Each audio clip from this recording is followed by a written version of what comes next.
नमस्कार, मी सुजाता पाटणकर ठाणे। मी आपल्यासमोर एक कविता सादर करते।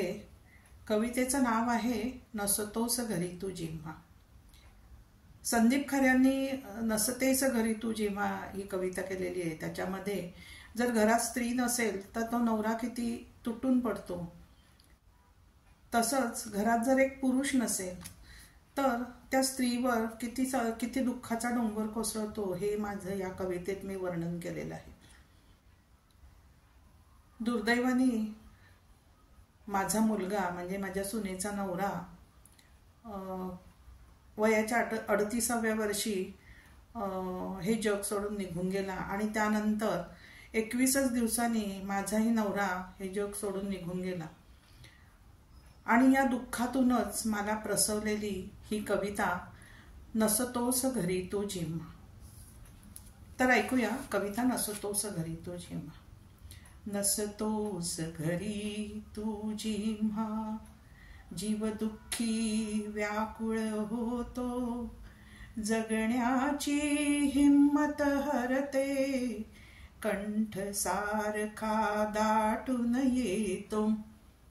नसतोस घरी तू जेव्हा, कसे सांगू सख्या रे तुला या जीवाच्या यातना, कसे सांगू सख्या रे तुला या जीवाच्या यातना। हा समाज बदलून जातो, जीव एकाकी हा पडतो। नसतोस घरी तू जेव्हा, कशी सांभाळू मी मजला, कशी विसरू तेरे दुःख, कशी सांभाळू मी मजला, कशी विसरू तेरे दुःख, कशी जगू तुझ्या वाचोनी, कशी जगू तुझ्या वाचोनी, तुझी आठव रात्रंदिवस। नसतोस घरी तू जेव्हा, प्रत्येक क्षणी आठवतो आधार तुझ्या हातांचा, प्रत्येक क्षणी आठवतो आधार तुझ्या हातांचा। हे घरटे मोडून पडते, हे घरटे मोडून पडते, पुढे डोंगर तो दुःखांचा। नसतोस घरी तू जेव्हा, तरी सावरते मी मजला, अन आवरते ते घरही, तरी सावरते मी मजला, अन आवरते ते घरही।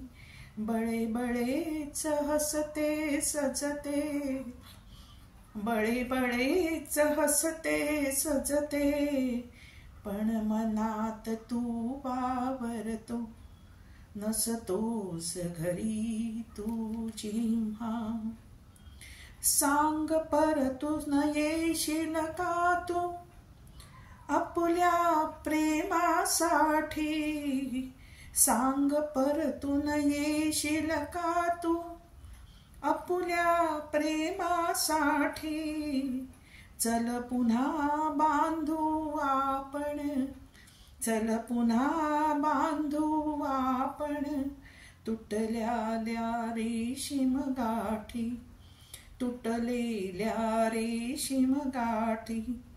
नसतोस घरी तू जेव्हा, जीव दुःखी व्याकुळ होतो, जगण्याची हिम्मत हरते, कंठ सारखा दाटून येतो। नसतोस घरी तू जेव्हा।